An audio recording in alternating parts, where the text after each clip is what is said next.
The human experience is a tapestry woven with the threads of thought, sensation, intuition, and feeling. Yet, within this intricate design, there exists a profound and often perplexing phenomenon: the individual who seems incapable of genuine emotional response. This is not merely about stoicism or emotional control. It delves into a deeper, more fundamental disconnect from the very wellspring of human affect.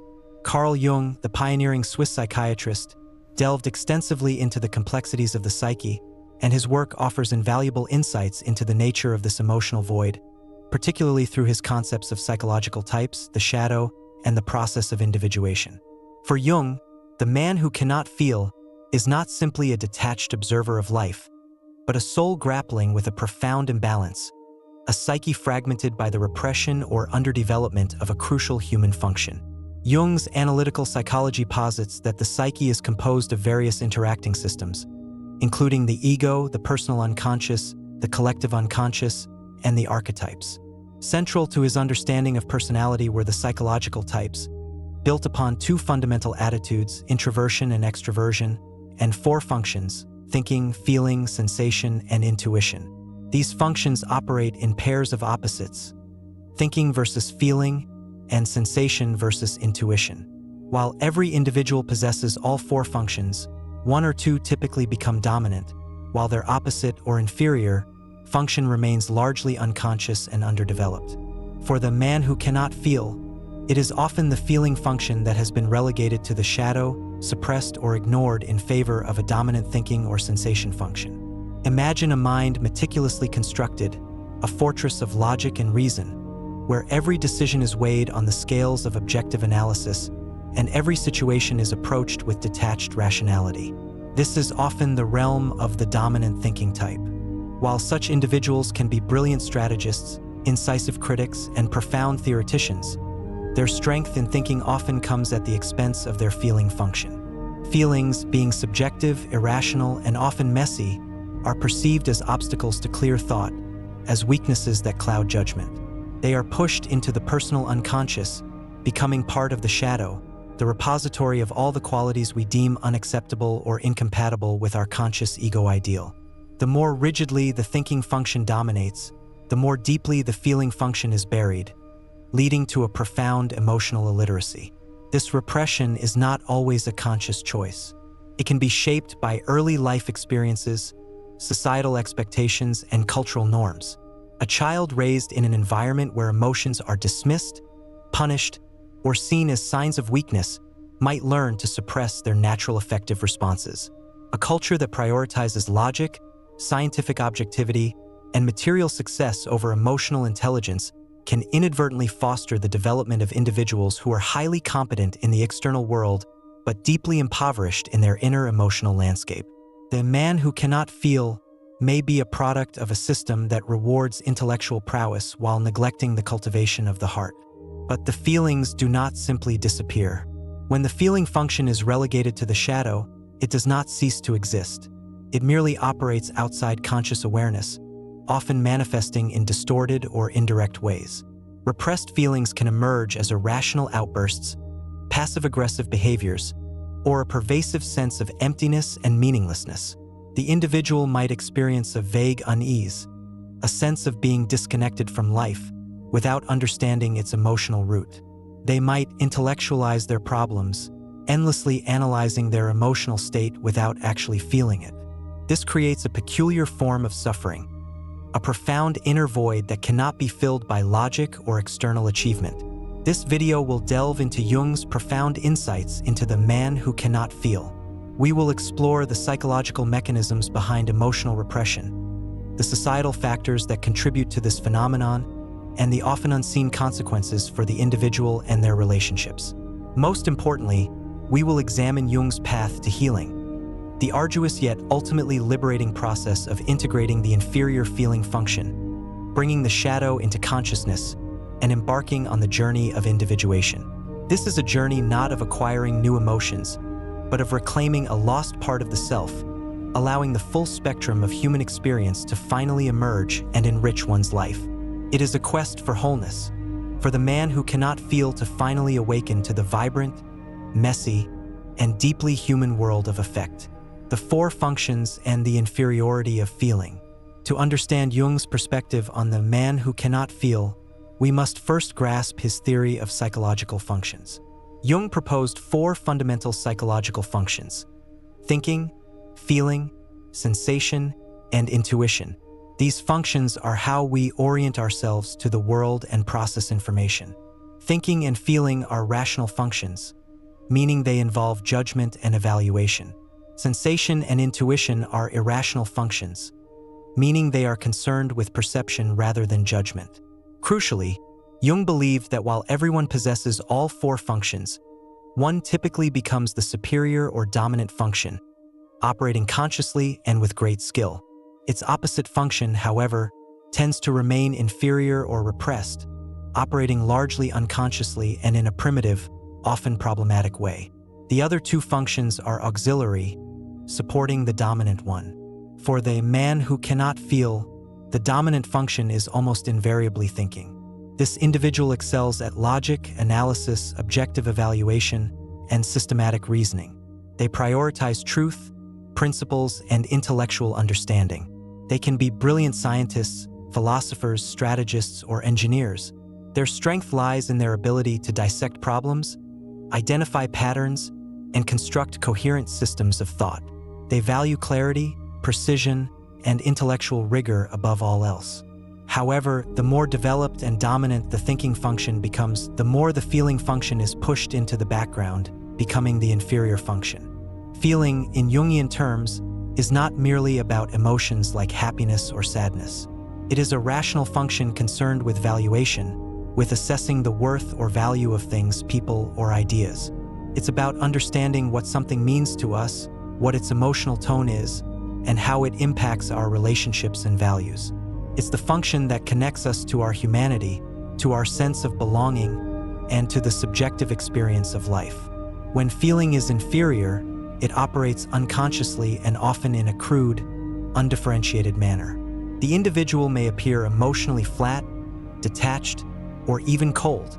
They might struggle to understand their own emotions, let alone those of others. Their emotional responses, when they do occur, might be disproportionate, awkward, or inappropriate because they lack conscious control and refinement. They might intellectualize their feelings, talking about them rather than experiencing them. For example, instead of saying, "I feel sad," they might say, "I perceive a state of emotional distress within myself." This repression of the feeling function is often a defense mechanism. Feelings are perceived as messy, irrational, and disruptive to the orderly world of thought. They threaten the individual's sense of control and intellectual superiority. To maintain their preferred mode of operating, they consciously or unconsciously push feelings away, denying their validity or importance. This creates a psychological imbalance, where a vital part of the psyche is denied expression, leading to a one-sided development of the personality.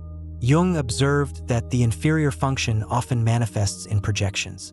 The man who cannot feel might project their repressed emotionality onto others, seeing them as overly emotional, irrational, or sentimental. They might be drawn to partners who embody their own undeveloped feeling function, creating relationships where one person carries the emotional burden for both. This dynamic, while seemingly complementary, can lead to deep resentment and misunderstanding, as the feeling type feels unseen and unvalued, and the thinking type feels overwhelmed by emotional demands they cannot comprehend.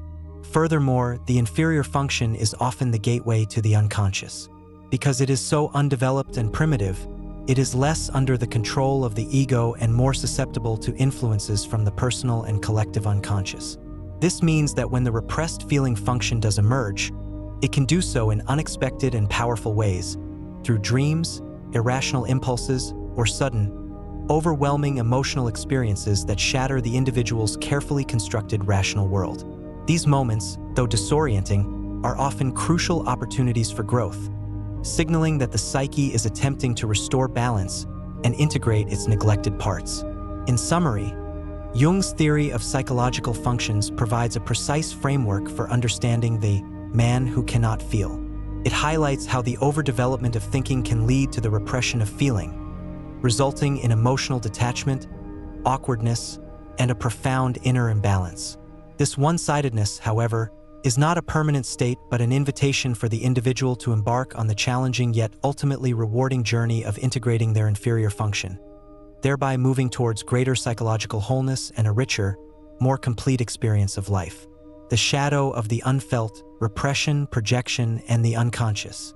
For Carl Jung, the concept of the man who cannot feel is inextricably linked to his theory of the shadow.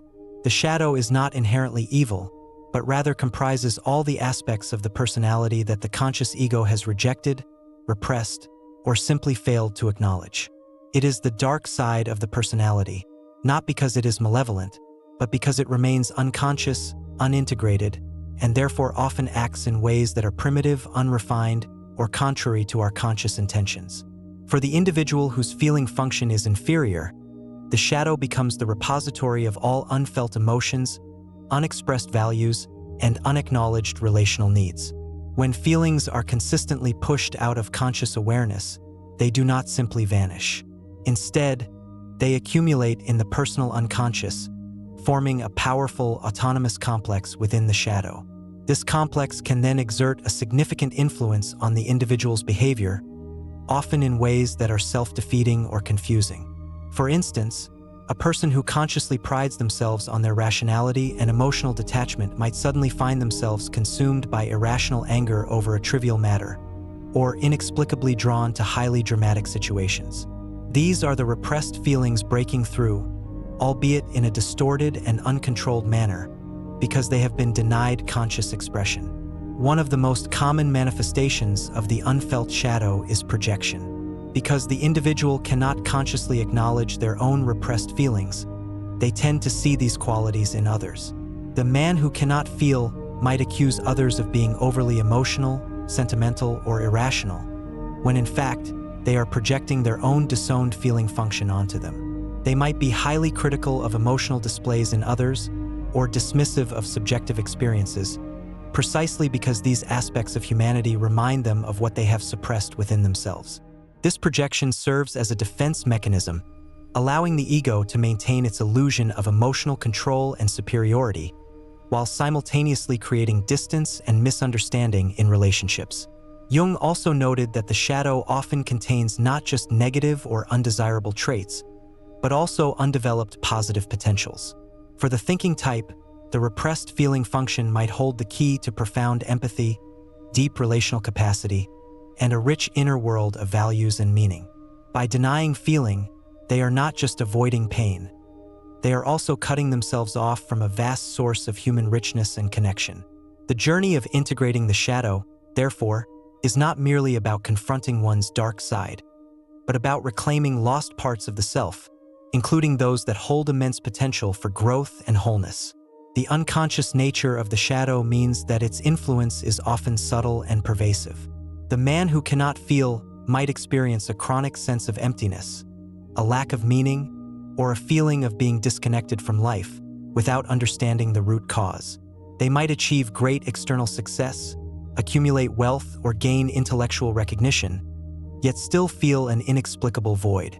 This void is often the silent cry of the unfelt feeling function, yearning for recognition and integration.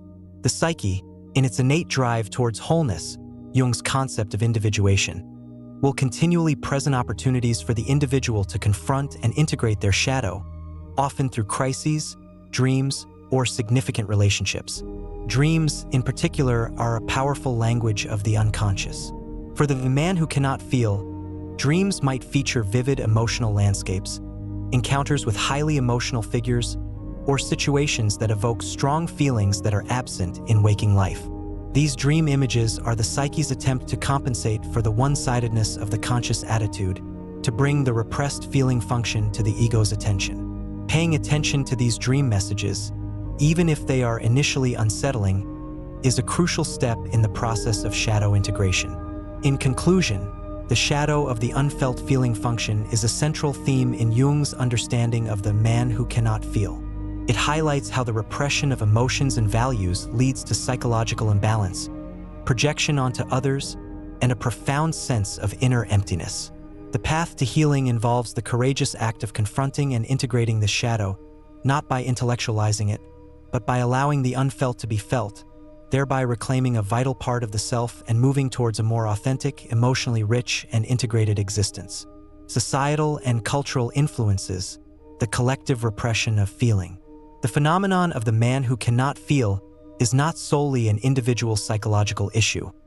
It is deeply intertwined with societal and cultural influences that often collectively repress or devalue the feeling function. Carl Jung understood that the individual psyche is not isolated but is constantly shaped by the collective unconscious and the prevailing norms of its time. In many modern societies, particularly those influenced by Western rationalism and scientific materialism, there has been a historical and ongoing bias towards thinking and sensation, often at the expense of feeling and intuition. From the Enlightenment onwards, reason and objective thought have been elevated as the supreme virtues, seen as the path to progress, knowledge, and control over nature. Emotions, conversely, have often been relegated to the realm of the irrational, the subjective, and the feminine, deemed unreliable and even dangerous. This cultural narrative subtly, and sometimes overtly, teaches individuals to distrust their feelings, to suppress emotional expression, and to prioritize logical analysis in all aspects of life.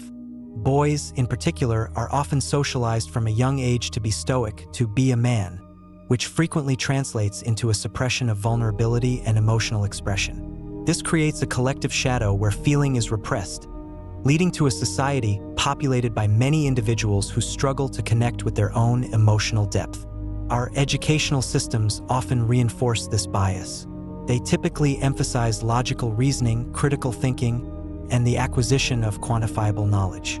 While these are undeniably important, there is often a significant lack of emphasis on emotional intelligence, self-awareness, and the development of empathy. Students are taught what to think and how to think, but rarely how to feel or how to value. This academic environment can inadvertently reward the development of the thinking function while neglecting the feeling function, producing intellectually brilliant individuals who are emotionally underdeveloped. The corporate world and the demands of modern capitalism further exacerbate this collective repression.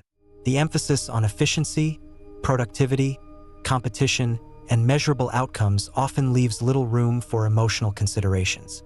Decisions are expected to be made based on data and logic, not on subjective feelings or ethical valuations. This environment can reward individuals who are emotionally detached and ruthlessly rational, inadvertently promoting the very traits that characterize the man who cannot feel.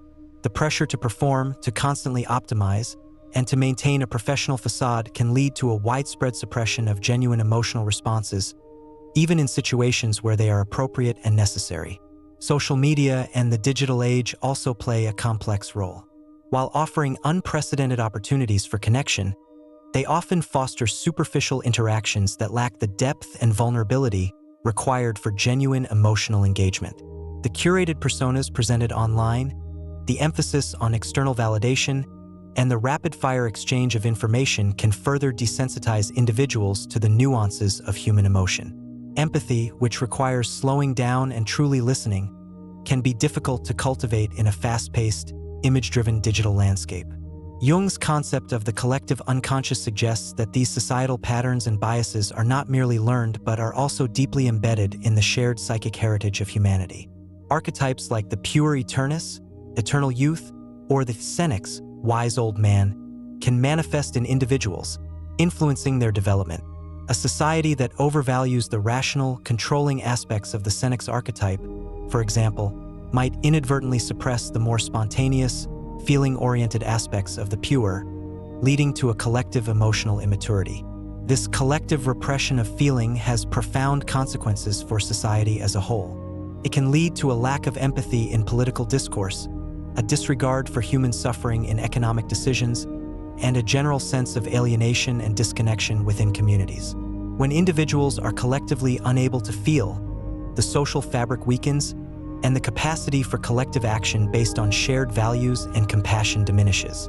The rise of narcissism, the erosion of trust, and the increasing polarization in many societies can, in part, be traced back to a collective inability to engage with and integrate the feeling function. In conclusion, the man who cannot feel is not just an individual case study, but a reflection of broader societal and cultural forces that have historically devalued and repressed the feeling function. Understanding these collective influences is crucial for addressing the problem, as it highlights the need for a cultural shift that re-embraces emotional intelligence, empathy, and the subjective experience of value as essential components of a healthy, integrated human being and a compassionate society. The journey towards emotional wholeness is therefore not just a personal one, but a collective imperative. The consequences of the unfelt, personal and relational impact, the inability to feel or the severe repression of the feeling function, carries profound and often devastating consequences for the individual and their relationships. While the man who cannot feel may appear outwardly composed, rational, and even successful, their inner world is often characterized by a deep sense of emptiness, alienation, and a pervasive lack of meaning. This emotional void, though often unacknowledged by the individual, casts a long shadow over every aspect of their life. Personal impact *. 1. Inner emptiness and lack of meaning * without access to the feeling function, life can lose its vibrancy and subjective value. Decisions are made based on logic or utility, but without an accompanying sense of what truly matters or brings joy. This can lead to a profound existential void, where achievements feel hollow and experiences lack emotional resonance. The individual might intellectualize their life, but never truly live it in a felt sense. 2. Difficulty with self-awareness * emotions are vital signals about our inner state and our needs. When these signals are suppressed, self-awareness becomes severely limited. The individual struggles to understand why they feel restless, unfulfilled, or irritable, as they lack the emotional vocabulary and internal feedback mechanisms to interpret their own inner landscape. This can lead to a cycle of confusion and frustration, as they are disconnected from their authentic self. 3. Physical manifestations * repressed emotions don't disappear. They often manifest somatically. The body keeps the score. Chronic physical ailments such as tension headaches, digestive issues, chronic fatigue, or unexplained pain can be the body's way of expressing the emotional distress that the mind cannot consciously acknowledge. This mind-body disconnect can lead to a life of chronic discomfort and illness. 4. Rigidity and inflexibility * a reliance on a single dominant function, e.g. thinking, can lead to psychological rigidity. The individual struggles to adapt to new situations that require emotional intelligence or intuitive understanding. They may become stuck in patterns of behavior or thought, unable to pivot when logic alone proves insufficient.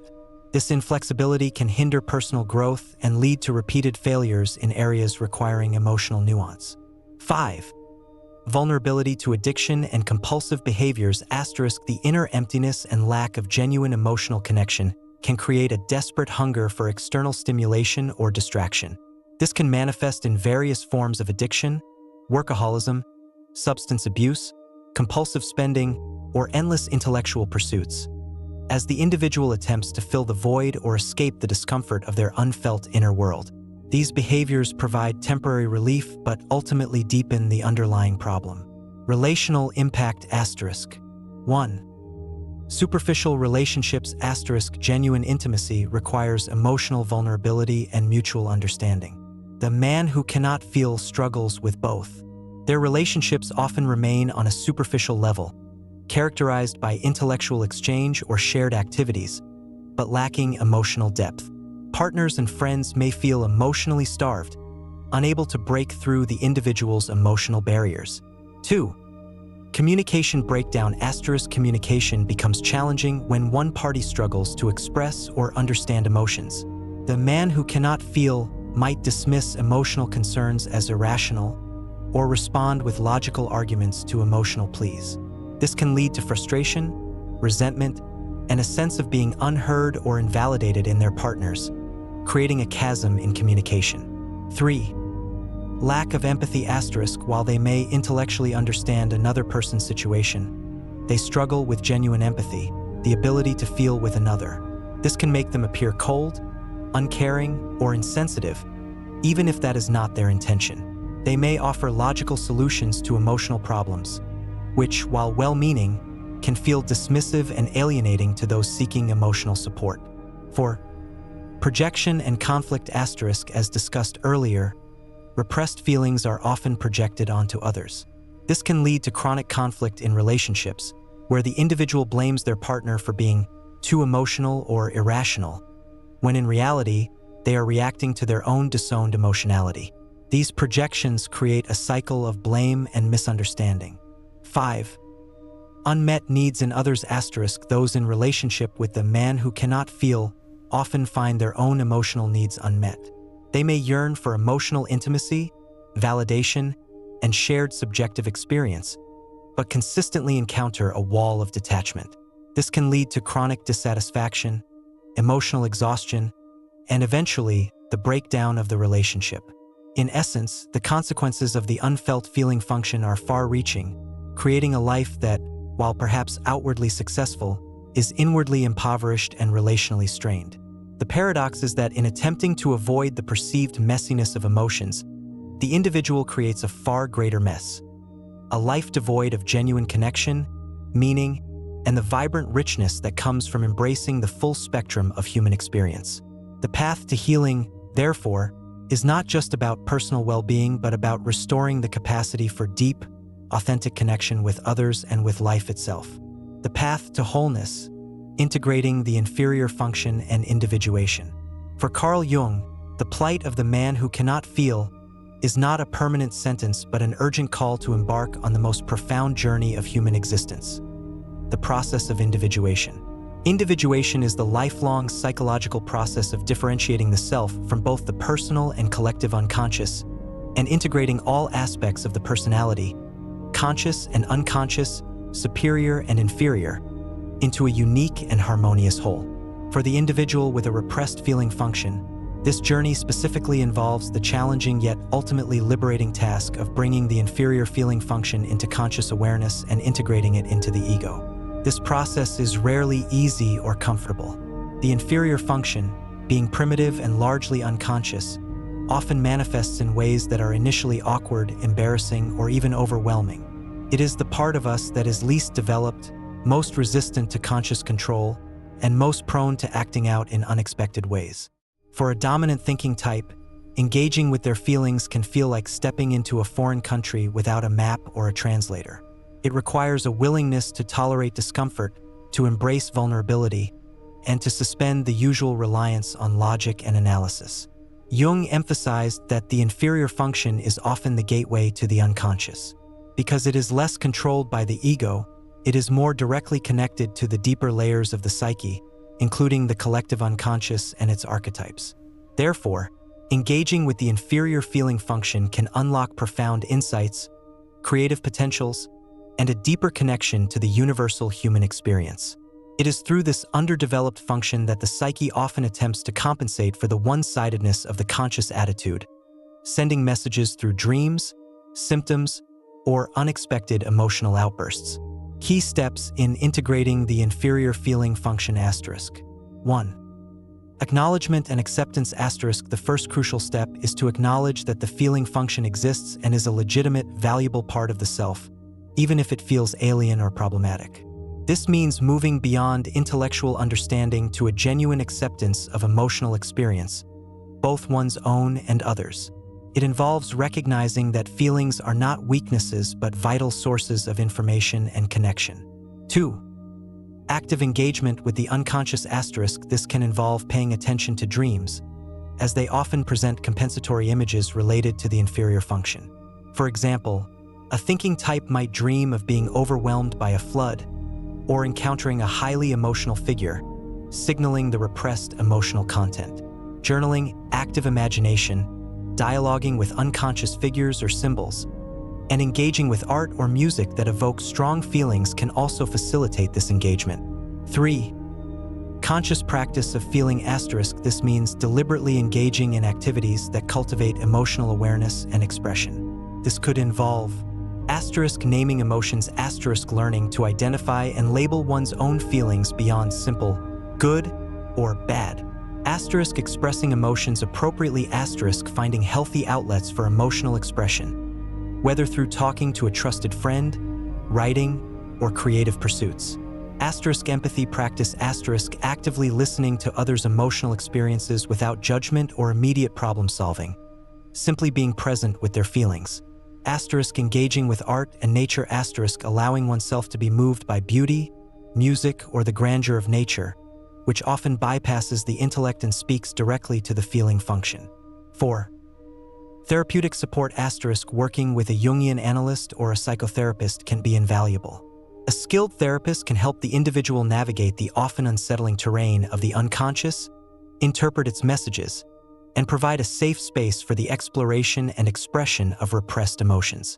They can also help identify and challenge the societal and personal narratives that led to the repression of feeling in the first place. 5. Embracing vulnerability integration of the feeling function requires immense courage to be vulnerable. It means taking the risk of showing one's true, imperfect self to others, and allowing oneself to be seen and felt. This is often terrifying for the man who cannot feel, as it challenges their carefully constructed defenses, but it is the only path to genuine intimacy and authentic connection. The goal of individuation is not to become a perfectly balanced individual with equally developed functions, which Jung considered rare and perhaps even undesirable. Rather, it is about achieving a state of psychological wholeness, where the conscious ego is in a more harmonious relationship with the unconscious, and all functions are acknowledged and integrated, even if one remains dominant. For the man who cannot feel, this means developing a conscious relationship with their feeling function, allowing it to inform their judgments, enrich their relationships, and add depth and meaning to their lives. When the feeling function is integrated, the individual gains access to a richer, more nuanced experience of life. They can connect more deeply with others, make decisions that are aligned with their values, and experience a profound sense of meaning and belonging. The intellectual brilliance of the thinking type is no longer cold and detached, but infused with warmth, empathy, and a human touch. The man who cannot feel transforms into a more complete, authentic, and individuated human being, capable of embracing the full spectrum of human experience, both rational and emotional. Conclusion: the reawakening of the soul. The journey of the man who cannot feel, as illuminated by Carl Jung, is a profound exploration of the human psyche's innate drive towards wholeness. What begins as a seemingly insurmountable emotional void, often born from the overdevelopment of one psychological function at the expense of another and reinforced by societal pressures, reveals itself as a crucial stage in the process of individuation.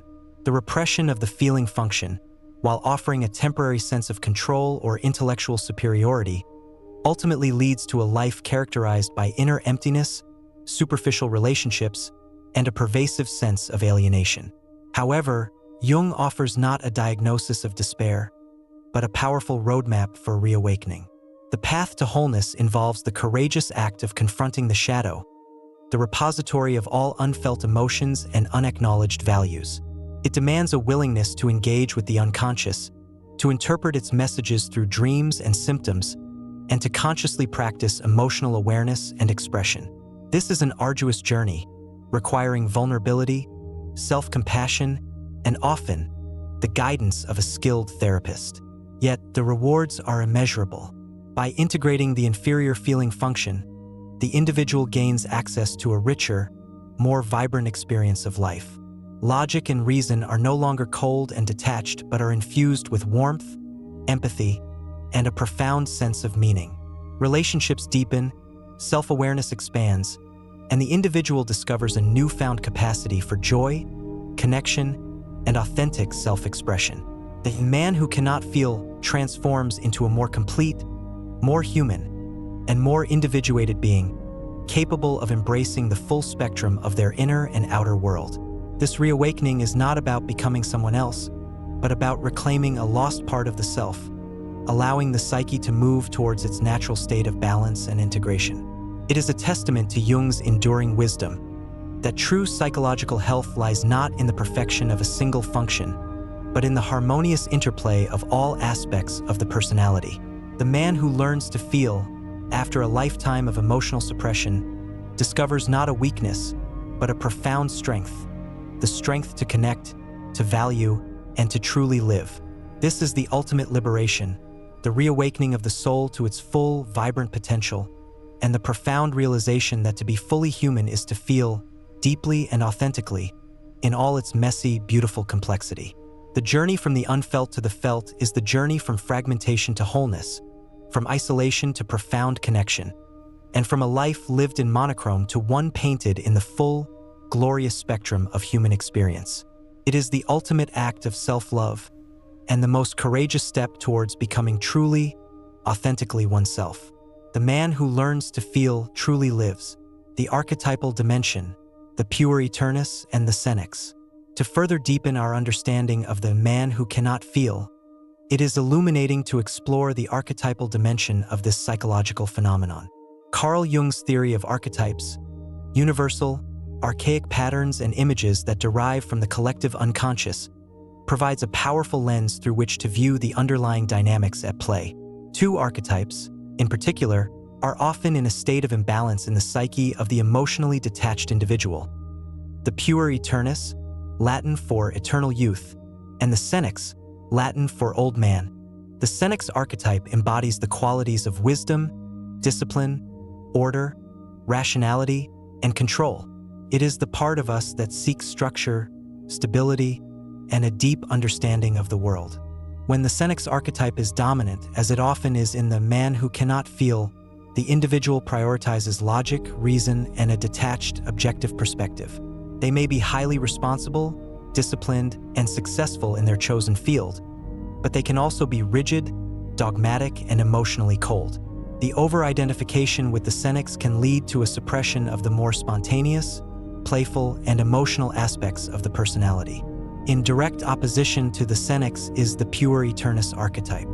The pure represents youth, vitality, spontaneity, creativity, and a deep connection to the world of feeling and intuition. It is the part of us that is open to new experiences, that embraces change, and that lives in the present moment. However, when the pure is unintegrated or repressed, it can manifest in negative ways, such as irresponsibility, a fear of commitment, and a Peter Pan-like refusal to grow up.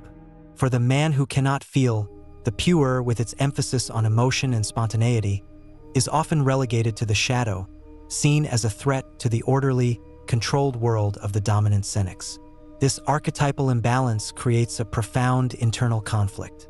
The conscious ego, identified with the senex, strives for control and rationality, while the repressed pure, with its unexpressed emotional needs, languishes in the unconscious.